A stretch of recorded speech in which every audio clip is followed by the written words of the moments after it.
Hi, guys, and welcome to Covfefe with Carter and Keri. Today is May 16th, and we are here at Unsafe Space. I like that you put in the date. I need to remember to put in the date when we do our intros. You might want to tell them to subscribe. Click the subscribe button on YouTube. If you haven't subscribed, please do.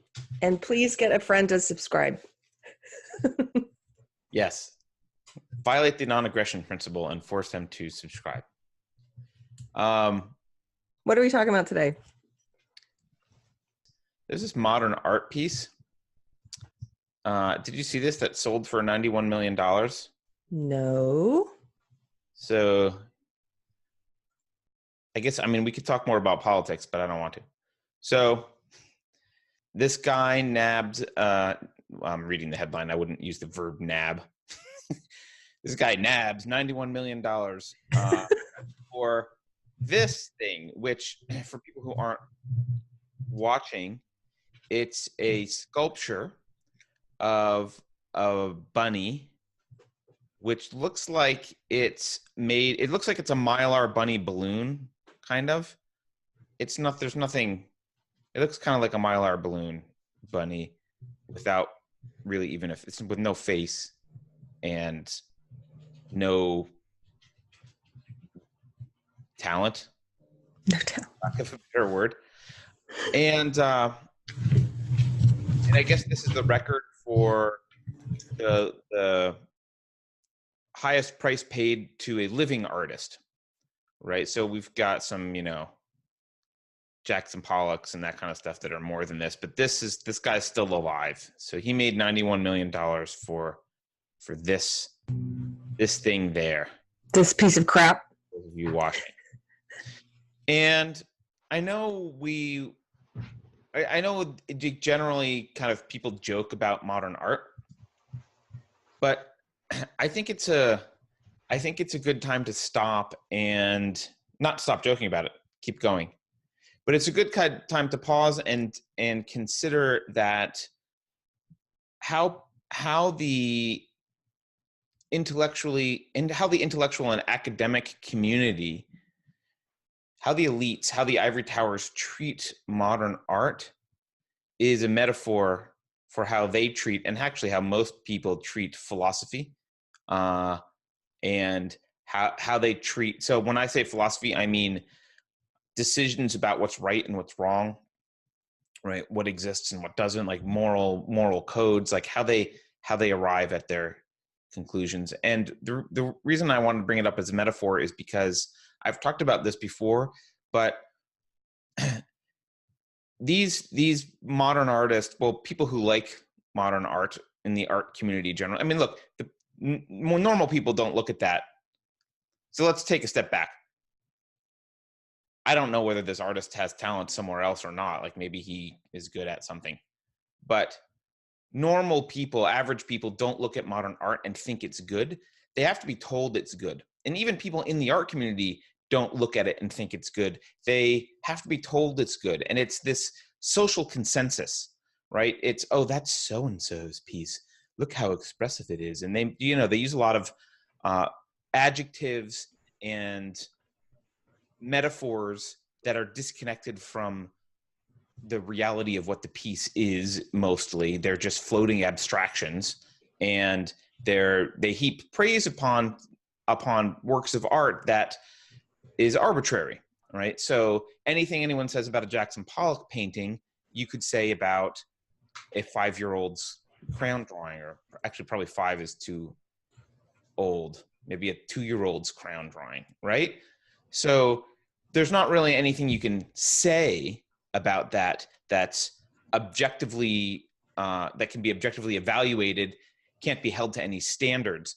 It's just you attach a bunch of adjectives to it, you attach a bunch of praise to the stuff that you want, sometimes based on who it is or who they know, but sometimes just kind of as an emergent property from the art community generally. Like someone makes some comment on something and someone else feels like they have to agree for some reason. And before you know it, it's kind of like the emperor's new clothes. It bubbles up to this position of value in the art world, and you've got this piece of crap selling for $91 million, and everyone applauds and calls this guy a great artist.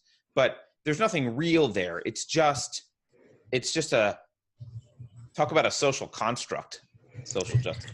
Like, it's just a social construct. It's just the community has decided that. Go ahead. No, I mean, I hear what you're saying. We've talked about this a little bit before.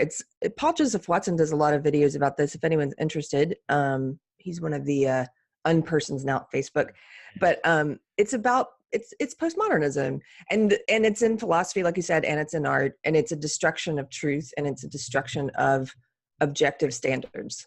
So Right. Objectively, this is not anything great. Like you said, the average person can look at it and say, "That's nothing." But they get rid of objectivity. Yeah, but I agree. It is actually a function of postmodernism, but I want to get into the psychology a little. I wanted to talk about it from a psychological angle, a little bit less than a philosophical angle, because I don't think that the people who purchased this, or well, I don't know the people who purchased it, but I don't think the community who praises this kind of stuff does so because they are wed to philosophical ideals and they're trying to consciously propagate them. I think they do it because they are, I've used this term before, I think it was coined by Ayn Rand, but I'm not sure. It's called social metaphysicians. It's peer pressure. It's kind of school, right? So they feel pressure to agree, just like the emperor's new clothes. And that's what creates this. Yeah, so, absolutely. Yeah, and so it's driven by this weird, like, it's driven by this psychological mass delusion that is propagated every time someone vocalizes agreement and every time someone who vocalizes disagreement is shunned. And so it's just this group of immature junior high schoolers, basically, who are now adults, who are trying to decide who's cool for arbitrary reasons. And the reason I don't care about modern art. I like art, but I'm not into art so much that I care very passionately about the art world. But I do think it's a metaphor for how actually people tend to treat their values generally in society, right? They tend to think, well, whatever anyone else is saying is good is good, right? And it's dangerous because in the realm of morality, you don't end up with just an ugly bunny. You end up with death, right? You end up with like totalitarianism and evil dictators, and like horrible stuff happens when you do this. In the art world, yeah, you end up with some wasted resources and, stuff that years later people can laugh at. But in the world of politics and in the world of morality, you end up killing people when your standard of deciding what's right and wrong is driven by your emotional need to fit in with whatever group you're in. And so this gets back to Keri. I guess maybe I'm almost agreeing with you about a lot of the social justice warriors, or at least a lot of people especially around the academia and in media. I don't think a lot of them are consciously choosing this philosophy, but they are pressured psychologically and emotionally. They're pressured into belonging and having a sense of belonging in this group. And to do that, you nod your head and say that Jackson Pollock is great, that this stupid bunny is worth $91 million, and that, sex is a social construct, and identity, your group identity matters more than anything else. And so you'll say whatever it is. You say that racism is prejudice plus power, because that's what you need to say to belong and fit into your group. And I would just encourage people, neither Keri nor I am advocating for joining a different group. Don't agree with anything that we say because we say it passionately, or because we'll not, we don't have that much power, but not just us, anyone from any opposing view. You don't agree with them because it feels uncomfortable to disagree with them. Stop and think about it and treat it like you would treat modern art if you weren't in the art community. Stand back and look at it objectively and look at this. I'll put a picture of this thing up again just to remind you, right? Look at this thing. Look at this. I don't know what it's made out of. Aluminum, steel, something. Stainless steel rabbit. Look at this stainless steel rabbit and look at belief systems like the stainless steel rabbit. Give them, step back and look at how ridiculous they are, and don't be drawn in just because people around you are paying $91 million for a steel rabbit, or shouting on Facebook or social media or anywhere else in your life about their belief loudly enough that you feel like you've got to agree. That's all. This makes me think of my friend that I was talking about the other day. He actually posted this. He admitted to it online. He said, does anybody else have opinions about something, like a piece of film or whatever? And then they share those opinions, and then they see smart people on social media criticizing those things that they liked. That happens to me every day, and I realize I'm wrong. It's like, no, you're not wrong. You may not be wrong. Why are you listening to all those people that you're calling smart people? Right.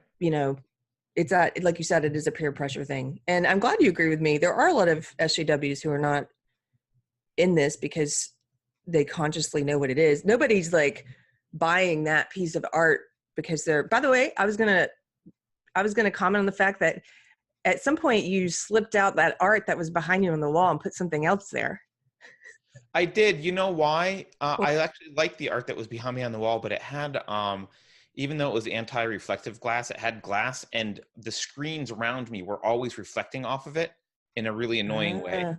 And so I swapped it out with that one, which has no glass over it. That one's just a replica of Hippolyte Flandrin, which is, I forget the name of it, but it's nice. We can actually talk about something that one of our viewers brought to my attention this morning. Anne on YouTube commented about this, and I hadn't heard about this, and it's disturbing. So I'll put up another article here. So thank you, Anne, for pointing this out. So this is an article in the Wall Street Journal today. Well, it says Wall Street Journal here, but it also looks like it's on MSN. So, oh my gosh.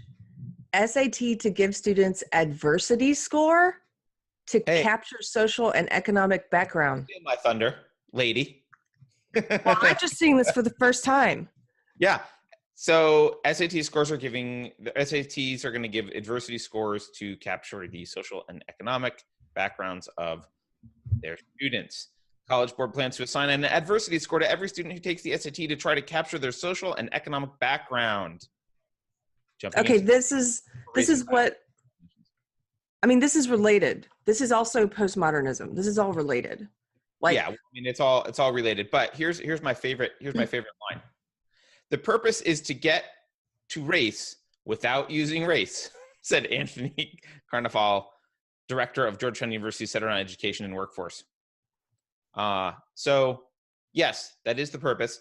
So basically what they're arguing, we can go through this article here, but they, it's a new number. It's called an adversity score. Here, I'll put it back up while I'm reading it. It's calculated using 15 factors, including the crime rate and poverty levels from the students' high school and neighborhoods. Students will not be told the scores, but colleges will see the numbers when reviewing their applications. 50 colleges used these scores last year, which I didn't realize, and then as a test. And now they're going to up it to 150 schools.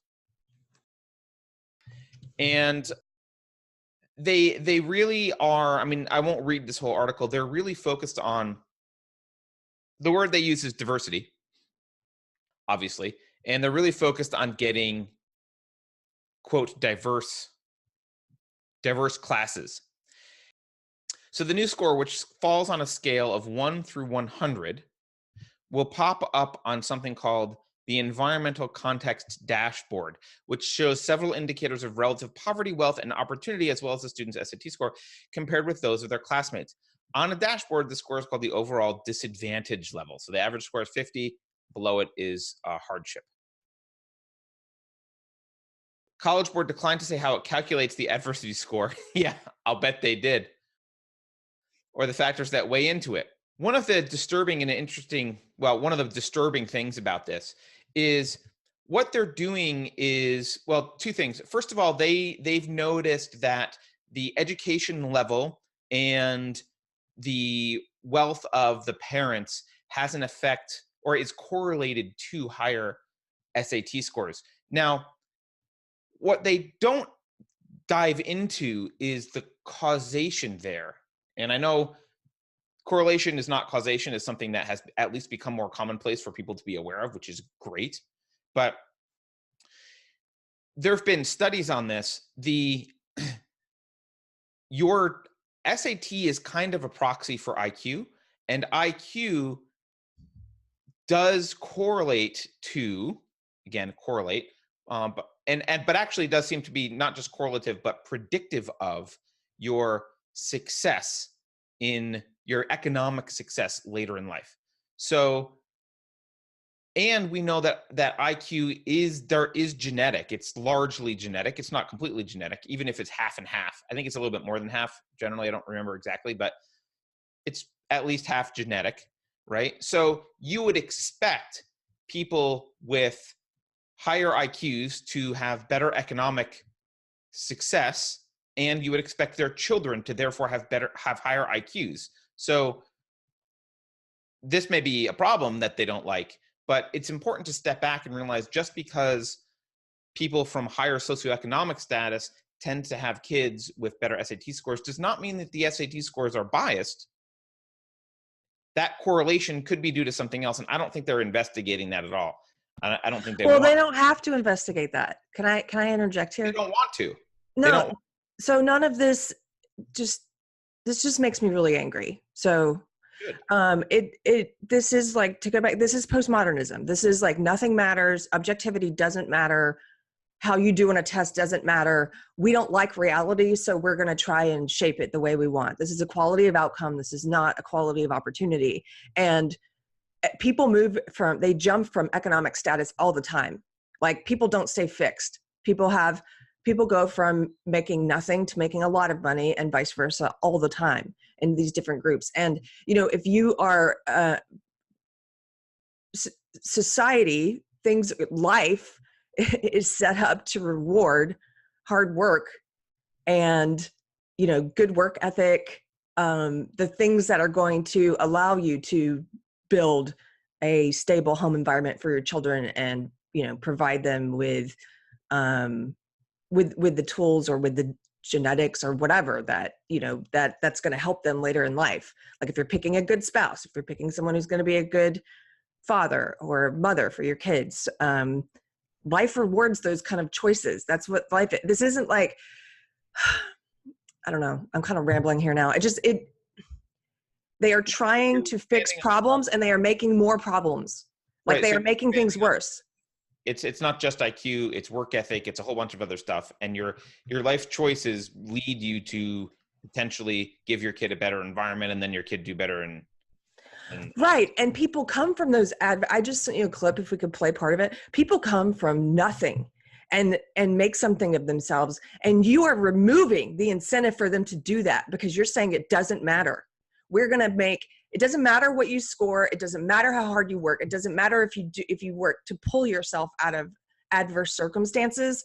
We're going to hand that same thing to the person next to you who didn't. Like, this infuriates me, because then why work for anything? What is the incentive? Like, it should infuriate. Why do anything? To make it worse, I don't want to infuriate you more, but I do like it when you're angry.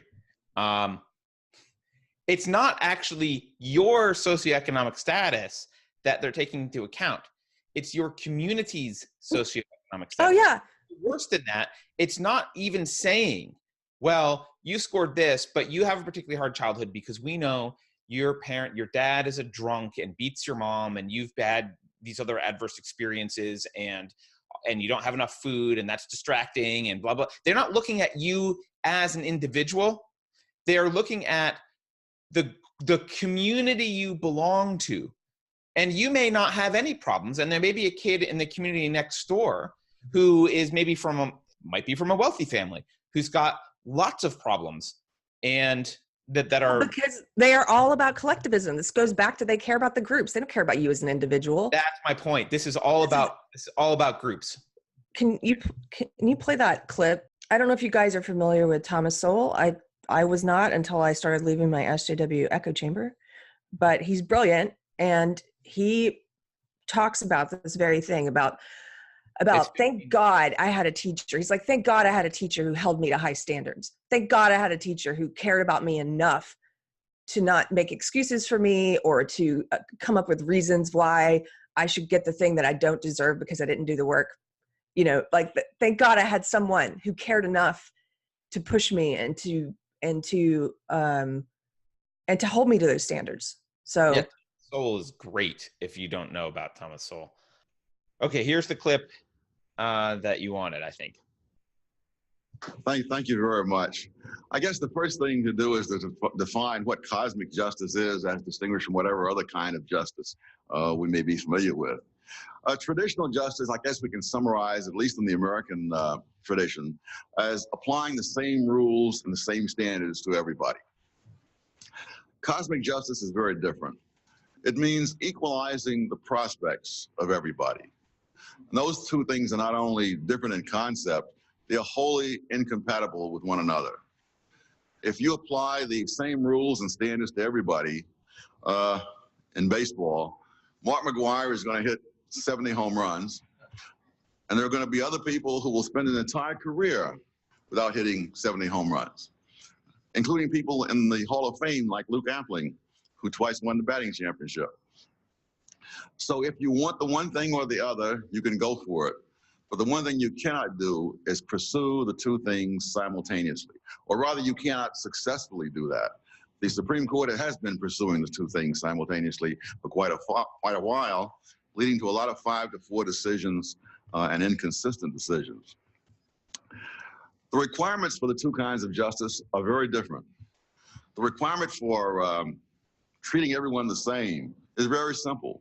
It's mass-produced. The requirements for cosmic justice must be handmade and tailored to each individual case.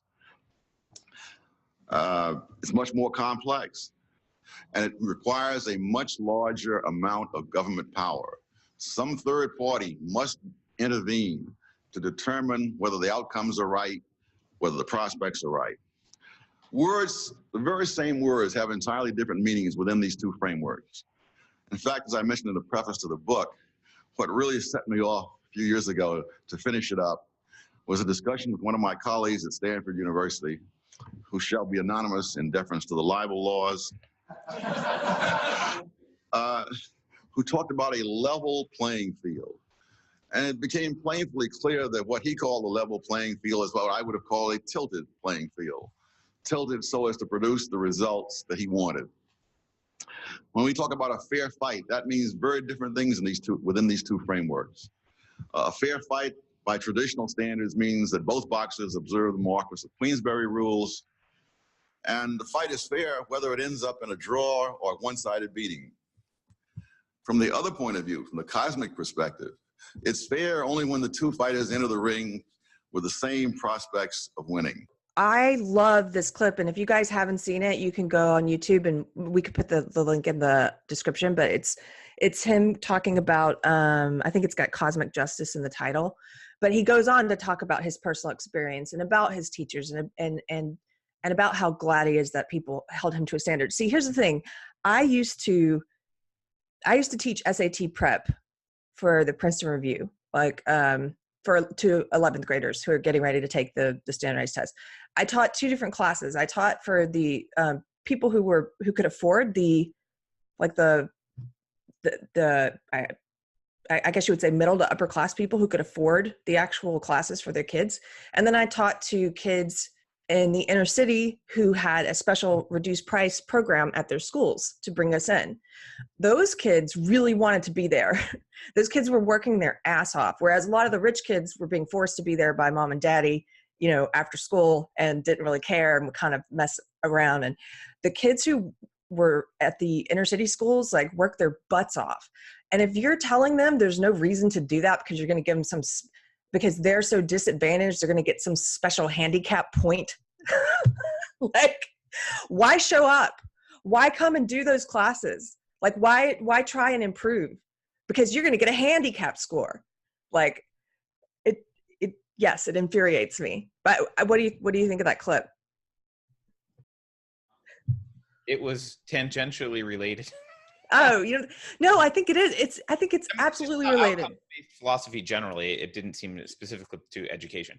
But he does get into education later in that clip. But he's like setting up the groundwork. It's like, you can look at the world in these two different ways. It's like, is it, like he talks about, is it actual level playing field, or is it what the social justice warriors want, or what these people here who are instituting this little handicap score want, which is a tilted playing field, which is never going to be level. You can't rig the playing field and then say, hopefully everything's going to even out now and it's going to become level. And like he said, it also requires a ton of oversight.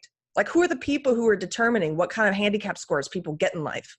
Like, well, you're talking, it's Harrison Bergeron basically by the end of the day. Totally. So, totally. The difference with that is Harrison Bergeron is actually superior to this, because at least it was on an individual level. And so it was, they were at least going down and seeing what each person's situation was like and trying to, quote, adjust for that. This is just, you happen to live in this community, so we don't care about, this is very clear that they don't care about you as an individual, no matter what group you're in. They just care about you as a representative of the group. They just care about the group. So if this has the group effect they want, they don't give a crap whether it's just for any particular individual in this group. And, look, I mean, the outcomes-based thing, the level playing field thing, I mean, that's not just here, that's everywhere. And I mean, there's a lot of, we've talked about that ad nauseum. I feel like there's a lot of that, reality is that people are different. And the only way to make them all the same is to make them all equally disabled, right? I mean, that there's no, there's no way to make everyone equal. They're all equal when they're dead. Right. That's how you make everyone equal, is you kill them. And the two choices are, you either treat everyone equally, which is the ideal, or you do this social justice back-ass word, like, let's reverse engineer this and let's tilt everything and give certain people handicap scores and then actually handicap other people and discriminate against other people on the basis of just arbitrary things that we've selected that are important. Well, so they're arbitrary, but there's a goal here, and they reveal their goal very honestly, actually. Their goal, I'll reread this quote, right? But their goal here, the purpose is to get to race without using race. So they can't use race because they're being sued for using race, right? There's Asian Americans. So this is one of those things that, this is why Asians, my wife and I talk about this a lot. Asians are screwed because they're becoming more and more hated by the left, because they ruin the narrative of white privilege and white racism being the dominant factor that affects how people succeed in society, because Asians outperform whites in every measurable category of, school, economically, income level. Yeah, Asians do better. So it ruins the narrative of the social justice. Carter, this is what is known as a hate fact. Right. So because it ruins the narrative, but you can tell they've started to attack the Asians directly in Berkeley. There was a sign I saw about a year ago that someone was holding up saying Asian silence is violence.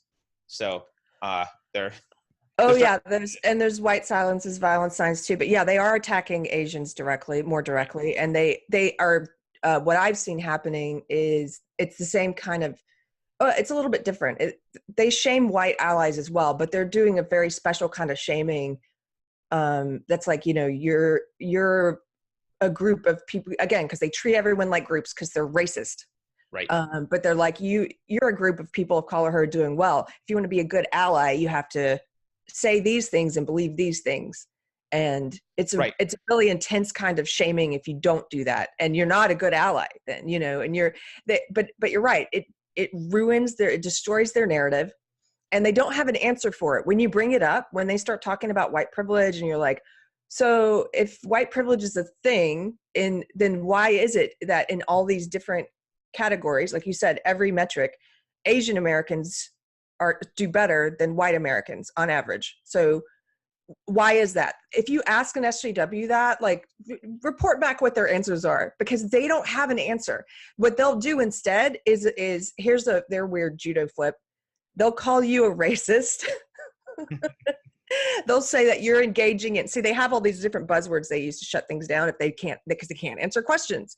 So if you ask them that question, they'll say, oh, you're using the model minority trope. That's all they say. It doesn't mean anything. They don't have an answer. They're just calling you're bad because you're using this you're pointing to the model minority. No, I'm asking a legit, logical, reasonable question that you have no response to. Right. So if you look at what's been happening in colleges, there have been lawsuits against universities. I think Harvard was one of them, by Asians for discrimination based on race, because the universities were trying to discriminate based on race, because they don't want Asians and whites. They want blacks and Latinos or whatever. I don't know who their favorites are, but they're racists. So they're trying to make sure the race composition looks a certain way. And so they're discriminating against the races that they don't want. And of course, if you know anything about a lot of Asian culture, one of the reasons they're very successful academically is the parents care very much about how much work the kid is putting in, and they care very much about their education. And so, of course, they sued because it's very important to Asian parents that this doesn't happen. So anyway, what they're trying to do, which they're admitting, is they're trying to get around this by using non-racial metrics to adjust the racial makeup of the student body. That's their goal. But that's why I said it's arbitrary, because yes, their goal is because they're racist, is to racially make an impact here, to change things based on race. But they're picking arbitrary things, like you said, that they think are going to help in that regard. So they're looking at a group and saying they're picked. But they are picked for a reason, but they're arbitrary in that there's no, I might be using the wrong word, there's no evidence they're going to even have the impact they think it's going to have. And they're not like, well, let's do it based on socioeconomic level of this neighborhood, but they have no idea who's in that neighborhood. Like they have, it's demographically a little bit. Right, but it doesn't necessarily correlate with race, though. Like it's not like they can't necessarily correlate with race. Right. It could. But it might. But I assume they're picking things that they think do correlate with race, so they can get to their end goal. I mean, that's their ultimate solution. And I think we could have whole episodes. In fact, at some point, I would like to get some IQ experts or some SAT experts on the show. But we could have whole conversations about this. But from what I understand of IQ tests, there are problems with, I won't even say problems, there are different performances on IQ, but between racial groups, but when you adjust for social economic status and a lot of other things, they remain. So it's actually very difficult to get rid of those differences. Why those differences are, whether they're cultural or whatever they are, I don't know. But the assumption from these leftists is that if there is a disparity, it must be racism. And that's a false assumption. And it might be that like we talked about before, it could be a cultural thing. I mean, I know there's people who argue that it's genetic. I don't know, but it could be a cultural thing where, look, go look at a tiger mom and how she treats her kids. No wonder they do better on. And it's not racism, because if it were, Asian Americans would not be at the top of this stack, like Right. on average, right? Like it's not unless you believe we live in a, Asian privileged society, which they won't say. We live in a Asian supremacist country. Yes. And, like, Supremacy. please talk about your Asian privilege, like it's just, their whole thing is bullshit. So, but if you care about kids, and even if you cared about racial disparities, you would roll up your sleeves and try and figure out what the hell was actually going on. You wouldn't just try and adjust a whole bunch of crap to make sure people with the right melanin content are in your, make up your student body. You would say, because you're also setting people up to fail. If people get there and they are academically not prepared, whether they're white or Asian or black or Latino, it doesn't matter. Whether they get there, if they're unprepared, if they're there for some reason other than their academic ability, ultimately they have a higher probability of failing, which failing is... Well, and the entire university system is failing because of this. This is why you see stats now. We have college graduates who don't have a basic reading comprehension level that they used to have. Like, you have people going to college now who at some point it became like everyone has to go to college, and you've got people going that would not have been accepted to certain school. Like, all the standards have been reduced because of this. I would not say that that's the reason the education system is failing. I think they're also teaching crap that's useless. Oh, they totally are. It's all related, but this is a reason. The standards have dropped. Yes. And this isn't just happening in colleges. It's happening. We did a whole episode way early on when we started doing Deprogrammed. If you guys haven't seen it, maybe we could put this link in there too. The New York City School District, so they have these advanced schools, and they're too overwhelmingly Asian, they say. So it's same thing. De Blasio's like doesn't want to. He can't address it on the race level, because that would be, he would be sued, but he wants to address the race thing. So he's doing the same thing. He's lowering the standards for these special schools.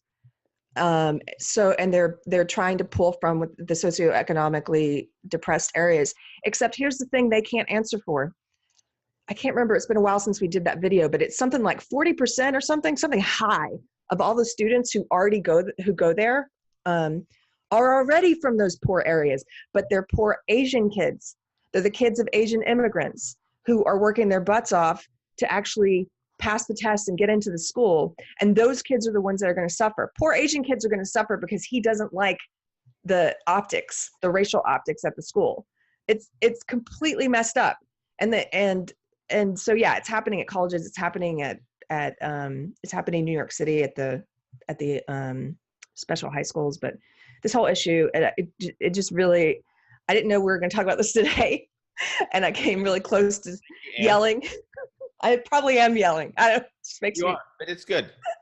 It makes me so angry, because one other thing, this hurts the very people you say you're trying to help. You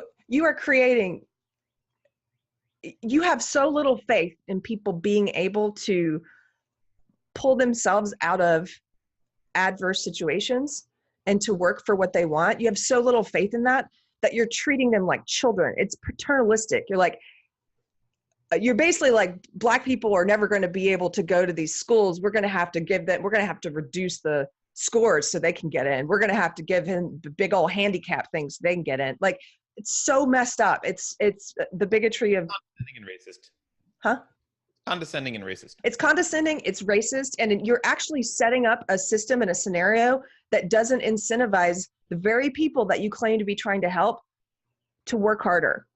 Like, it doesn't incentivize them to actually to like those kids who were coming to my SAT class. There's no incentive for them to work harder, because it's like, poor you, you're so you're so dumb or whatever, we're going to give you this thing, you don't even have to come. Like, you're treating them in a very prejudiced way. There was a study that came out recently that said that white liberals, I should look this up, but white liberals talk down, like when they talk to Black people, they bring their vocabulary down.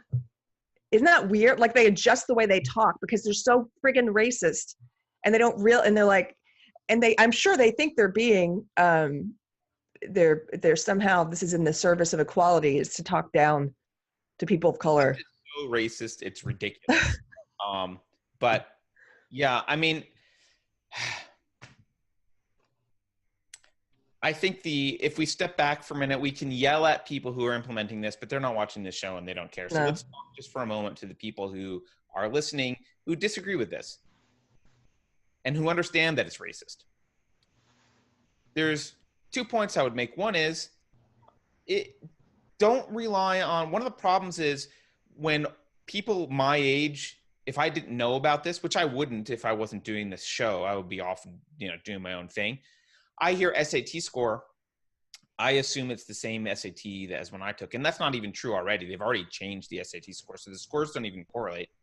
But I also would think, oh, you went to Harvard, or oh, you went to blah, blah, blah. Wherever you went, I would, I probably wouldn't, which is one of the reasons I'm doing the show. But in general, other people would transfer, they would assume that there was a certain amount of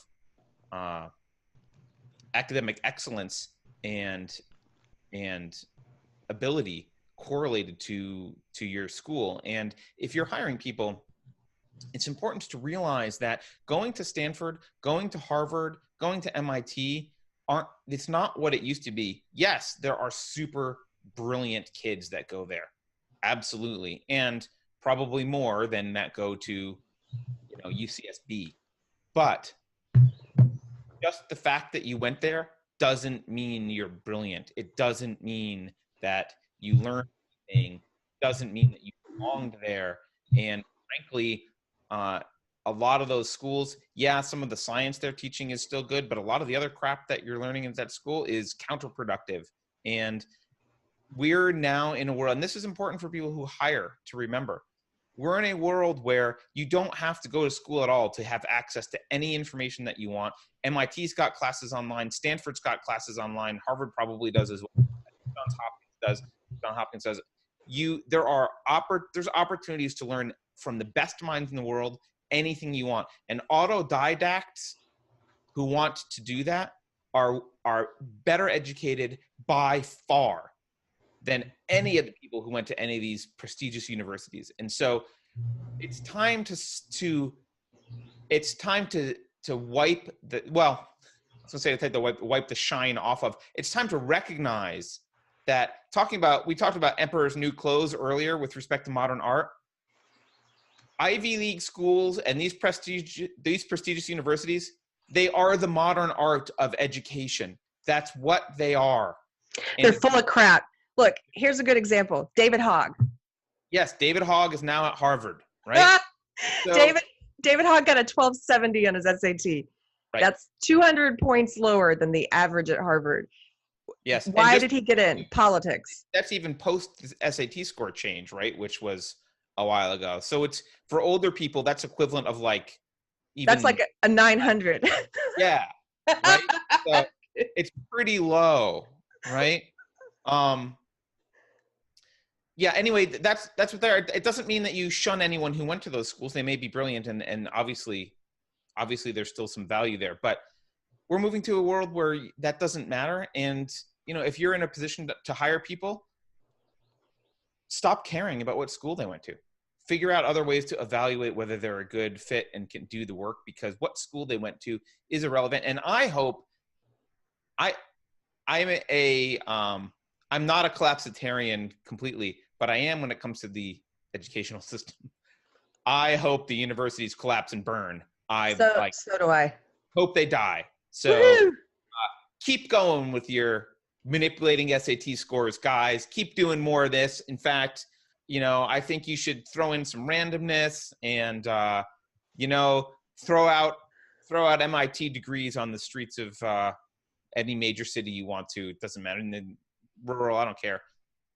You know, just give them away for free. Nothing means anything anymore. Yeah, let's just make it mean nothing, because no one needs you anymore, universities. There's something called the internet. So yeah.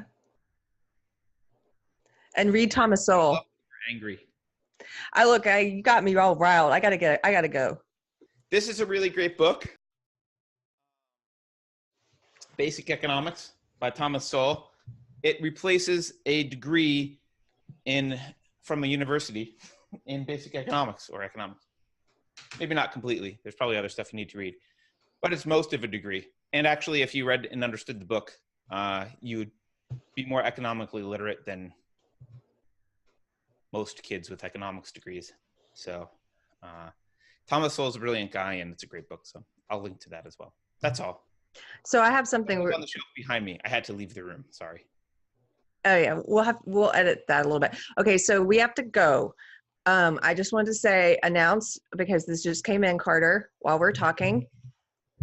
So I think we can announce it now. We're gonna have a special guest today on Deprogrammed. We're gonna have Zuby. I don't know if you guys follow him on Twitter. It's Zuby Music, Zuby Music. He's amazing. He's also the women's deadlift champion. He is the women's deadlift champion. But this is really exciting. I think this will be one of the ones that you definitely want to tune into. So are we starting a half hour early? Yes, we're going to start half an hour early, guys. So we're going to be starting at 10:30 Pacific.